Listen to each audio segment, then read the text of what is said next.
In 2024, Nemesis, Alton Towers' most iconic coaster, had been reborn.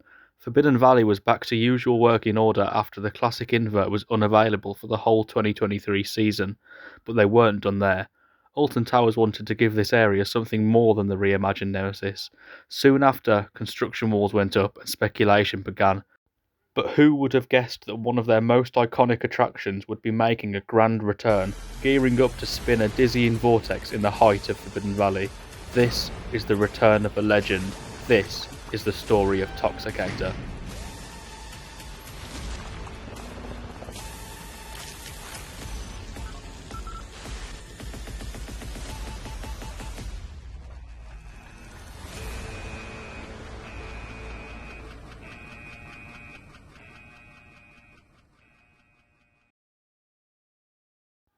To tell the story of Toxicator, we need to go back to the start, where it all began. Ripsaw was a Huss topspin which opened in 1997 and was an instant success. The ride was positioned opposite Nemesis, facing towards the ride. Two large arms held a gondola that passengers would board, with two giant counterweights on the opposite side. Behind, a semi-destroyed wall with a large blade positioned in the middle, with the iconic Ripsaw in red across the blade. Water jets would soak riders on this version of the ride, whilst the gondola was holding them towards the streams. Ripsaw was a huge success. Alongside Ramesses Revenge at Chessington, which was the same ride model, the two topspins became one of the most popular flat rides in the UK. However, Ripsaw's days were numbered. After an incident that took place on the Smiler in 2015, Alton Towers were forced to cut costs, which included temporarily or permanently closing some of their rides. Unfortunately, Ripsaw was one of the park's rides facing the cut, and inevitably closed in 2015. The ride was dismantled and left on the car park for a while before being sent away. The spot where Ripsaw once was eventually habited by multiple other attractions, which were nowhere near as themed and immersive. One was called Forbidden Sweep, an inflatable game in which guests would have to jump or duck under a rotating foam bar. This was replaced by Lava Lump, a climbing wall that also didn't last long in that space.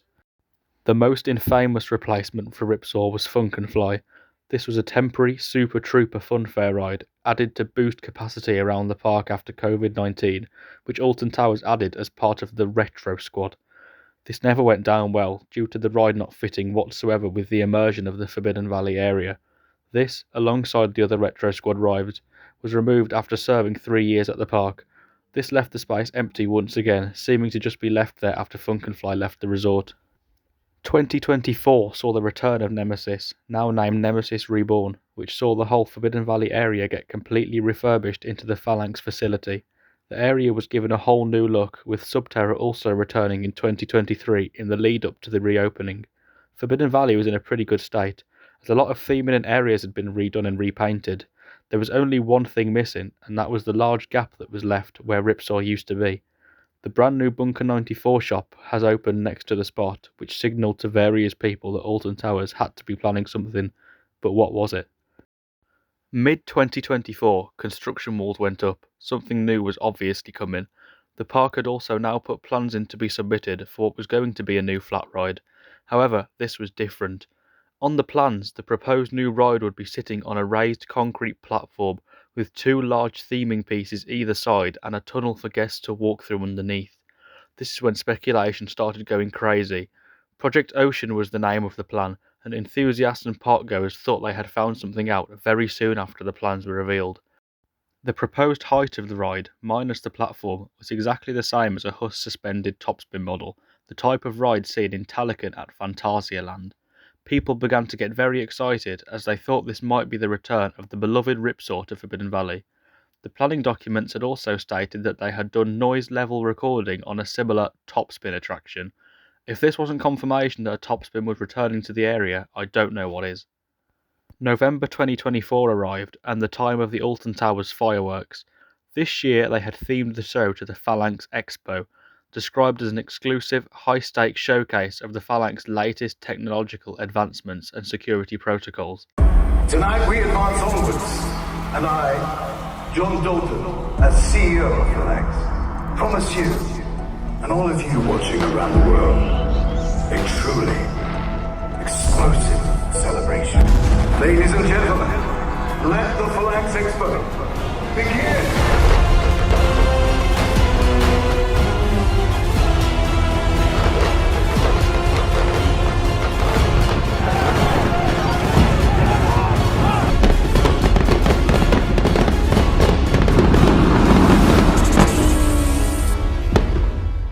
The show featured Phalanx members showing off their latest creations and ended with an action-packed finale of the Phalanx fighting the Nemesis creature.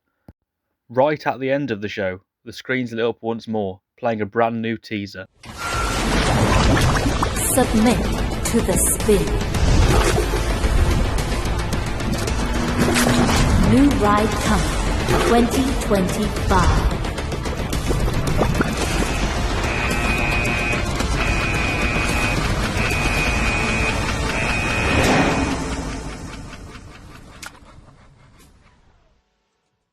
This revealed the ride's slogan, "Submit to the spin." New posters went up around the construction walls advertising the new edition and presenting the updated slogan for the ride. Large barrels of a substance known as wasperium were placed around the walls, lit up with a green glow, which made people speculate that this would be the ride's colour scheme. A new icon appeared right at the end of the teaser, which people speculated could potentially be the new logo for the ride. The new icon featured some sort of spinning contraption processing some sort of substance. It reflects a more industrial style and definitely reflects the Phalanx intentions of a more high-grade machinery for their facility. The spinning centrifuge led guests onto thinking the new flat ride would be spinning or rotating in some way. This further supported the speculation of the new ride being a topspin.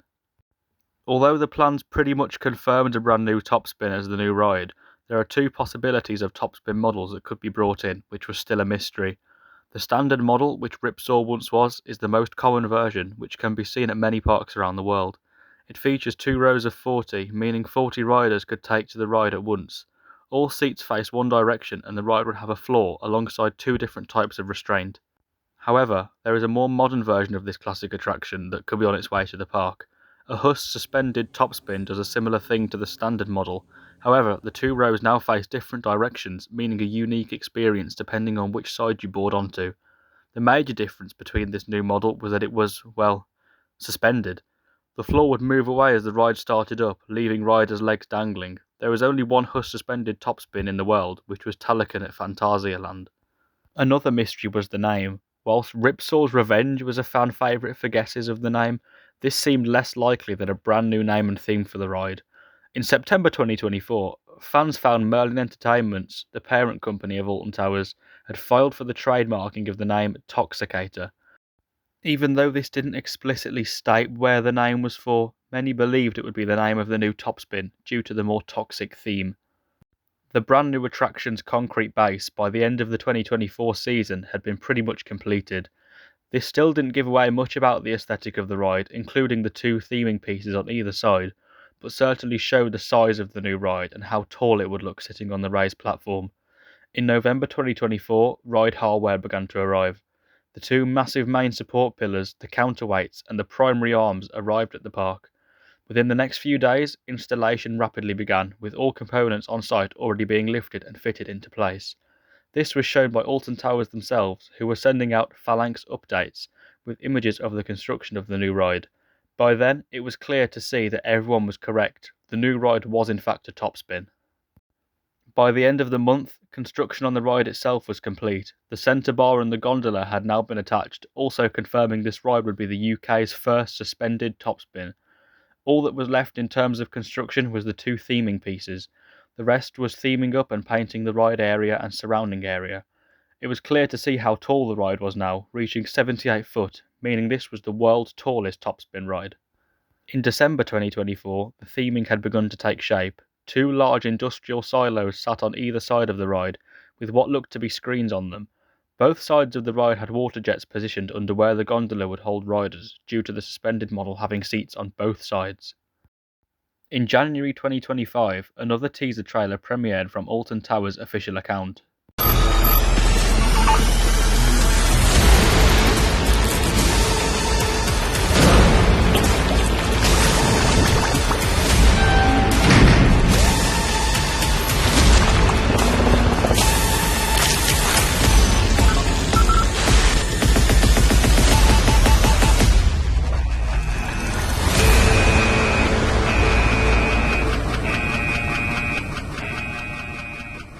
This confirmed the ride's name would be Toxicator.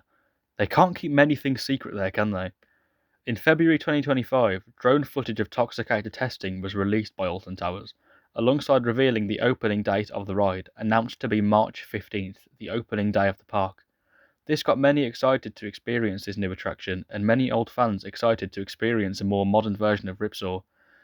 This pleased many people, but also stirred a commotion of people who accused the park of being stuck to nostalgia due to the reimagining of Nemesis and the reimagining of Duel into the Curse at Alton Manor and the reopening of Nemesis Subterra the year before. Although this may be the case, it didn't affect the popularity of Toxicator on its opening day. The brand new ride opened to a 3-hour queue at the start of the day, as many went straight down hoping to get onto it for their first ever ride. This would be the first time the full area of the ride would be seen too, due to the park keeping the details quite secluded, for once. The industrial theme was fully tied into Toxicator, with the new ride area being known as Sector 97, a fun throwback to the opening year of Ripsaw, its predecessor. There was a focus on a green chevron-style design, which really made the ride stand out in the area it was in. It towered over the pathways and even had a tunnel underneath in the platform for guests to walk under, making the ride fit into the area even nicer than Ripsaw once did. Opening day didn't quite go to plan though. Like many opening days, the new ride experienced a heavy level of downtime, including one incident that left many, including myself, thinking the ride wouldn't even reopen on its own opening day. The drainage systems the water fountains were connected to overflowed, lifting the drain cover underneath Toxicator, flooding the area with actual sewage. As this funnily matched the theme of the ride, it was worrying to see something like that happen on its first day. Luckily, the maintenance team at Alton Towers managed to sort the issue, and Toxicator reopened on the night of the opening day. The ride ever since has been a crowd favourite, with many queuing a fair amount to ride the new thrill ride. Although many accuse Alton Towers of relying too much on nostalgia, the new addition has seemed to go down a complete success. I myself absolutely love the ride. From my first ride on its opening day to many more since, it has made its way up to number 2 spot in my favourite flat rides, beaten only by the legendary Maelstrom at Drayton Manor. The intensity of the ride is just right and not too sickly, whilst the aesthetics, announcements and soundtrack really add to the overall theme and immersion of the ride itself. It is, in my opinion, a great addition to Alton Towers, and definitely the right step forward in more variety in rides, especially with the need of flat rides in the park itself. I hope to see a lot more flat rides come at some point, as well themed as Toxicator is, hopefully to X Sector and Dark Forest. What do you think of Toxicator? Let me know in the comments below, I'd love to hear your thoughts. I hope you've enjoyed this video, and I'll see you in the next one. Goodbye.